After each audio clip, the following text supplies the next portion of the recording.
मंत्री जी सामने देखिए। रोल है ये वाली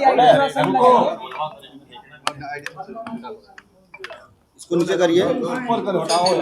रोल है।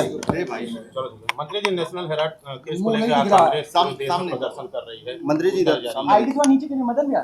देखिए, कांग्रेस या विपक्ष के पास प्रदर्शन के अलावा कोई रास्ता नहीं है। अब वो सब खाली प्रदर्शन ही करेंगे।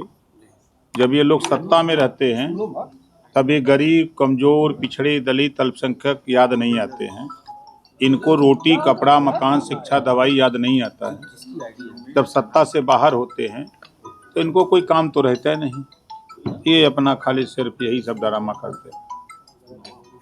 और राहुल गांधी कह रहे हैं कि बीजेपी को हराना है तो गुजरात से ही हराना पड़ेगा। इसकी शुरुआत होगी गुजरात से और कांग्रेसी के पास दम है बीजेपी को हराने की। तो चुनाव तो बिहार होने जा रहा है, तो गुजरात का जा रहा है। तो बिहार में फिर कह लें अपना हरवाई दें, गुजरात में आके देख लें। रहेंगे विदेश और लड़ेंगे चुनाव। बीजेपी गांव-गांव बूथ कमेटी बना रही है, संगठन बना रही है। ये विदेश में घूम के हवा ले रहे हैं विदेश का, लड़ेंगे चुनाव। मंत्री जी अखिलेश यादव ईडी को लेकर के ये कह रहे हैं कि कांग्रेस ने ही ईडी बनाया है, अब उन्हीं की वजह से वो परेशान हो रही है, इसे खत्म कर देना चाहिए। देखिए, संविधान के दायरे में काम बना है, कांग्रेस ने नहीं बनाया है। आवश्यकता उत्पत्ति की जननी होती है, उस समय उसकी आवश्यकता महसूस हुई और सरकार ने बनाई, चाहे वो किसी की सरकार रही। कानून व्यवस्था को लेकर भी लगातार सरकार को घेर रहे हैं अखिलेश यादव। जब उनकी सरकार थी तो खुद समाजवादी पार्टी को लोग गुंडों की सरकार कहते थे, अपराधी छुट्टा सांड की तरह घूमते थे। अब तो अपराधियों पर अंकुश लगा है। जो बड़े अपराधी हैं या तो जेल में हैं या तो कायदे से रह रहे हैं, और अगर कोई अपराध करने की कोशिश कर रहा है तो 24 घंटे के अंदर कानून उनके साथ काम करके सलाखों तक पहुंचा दे रहा है। लेकिन अखिलेश यादव ये भी कह रहे हैं कि गड़े मुर्दे उखाड़ेंगे। अगर अखिलेश यादव कह रहे हैं गड़े मुर्दे उखाड़े जाएंगे तो हम मंदिर के नीचे जो है बौद्ध मठ मिलेगा। आवश्यकता पड़ती है तो हमने देखा है कि जब कोई आपत्ति करता है, कोई क्लेम करता है, किसी घटना में वो संतुष्ट नहीं है तो गड़े मुर्दे उखाड़े भी जाते हैं। फिर उसका पीएम होता है उसकी संतुष्टि के लिए।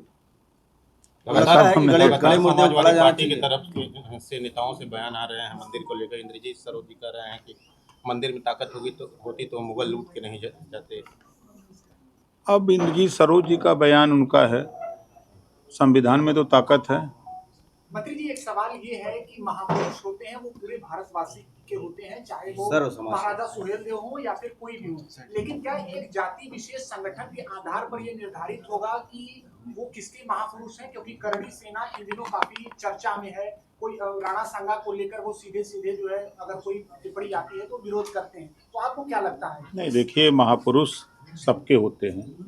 अब चाहे गौतम बुद्ध जी हों, चाहे महात्मा ज्योतिबा फुले, सावित्रीबाई फुले, चाहे बाबा साहब डॉक्टर अम्बेडकर हों, छत्रपति साहू जी महाराज हों, पंडित दीनदयाल उपाध्याय हों, चाहे कोई भी हो, तो वो महापुरुष सबके होते हैं, सबके लिए काम करते हैं, प्रदेश के लिए, देश के लिए।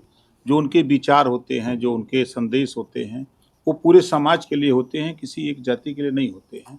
अगर हम बाबा साहब डॉक्टर अम्बेडकर को ही लें तो बाबा साहब डॉक्टर अम्बेडकर का विचार 3 ही मंत्र है पूरा उनका। शिक्षित हो, उन्होंने किसी एक जाति धर्म के लिए नहीं कहा, उन्होंने पूरे समाज के लिए कहा कि शिक्षित हो, संगठित हो, संघर्ष करो। जो लोकतंत्र है, लोकतंत्र में रोटी, कपड़ा, मकान, शिक्षा, दवाई के लिए आप आगे आओ।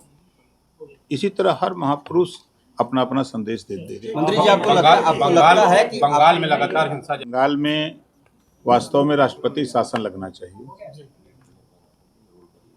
इस नाते कि हाई कोर्ट ने टिप्पणी की है और केंद्रीय रिजर्व बल मांगा है, तो कहीं न कहीं महसूस किया है तब ना।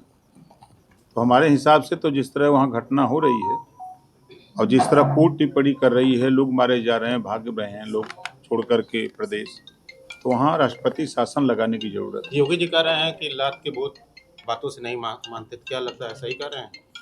ऐसी आवश्यकता है। रामायण में चौपाई लिखा है, बिना न मानत जलद जड़ गए बीत दिन 3, बोले राम सकोप तब भय बिन होई न प्रीत। तो भाई है रामायण में भी। चले ठीक है मंत्री जी, बस हिंसा जारी है।